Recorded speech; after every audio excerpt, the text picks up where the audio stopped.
dobbiamo parlare di costi, dobbiamo fare un'analisi.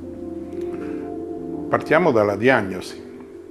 Tutti quanti tendono, almeno da qualche tempo, a fare gratis la prima visita.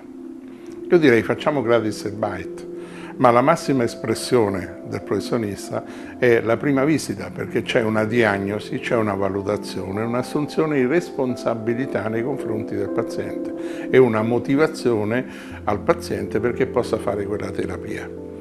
Dopodiché c'è l'applicazione materiale delle varie azioni che dobbiamo compiere e queste possono avere un costo che non è quello del bite dell'odontotecnico o che compri in farmacia, ma deve prevedere la volta a settimana dell'incontro per i primi 6 mesi e tutto ciò che necessita dalle piccole manipolazioni ai consigli, alle motivazioni nei confronti del paziente, e spesso sono ore di lavoro.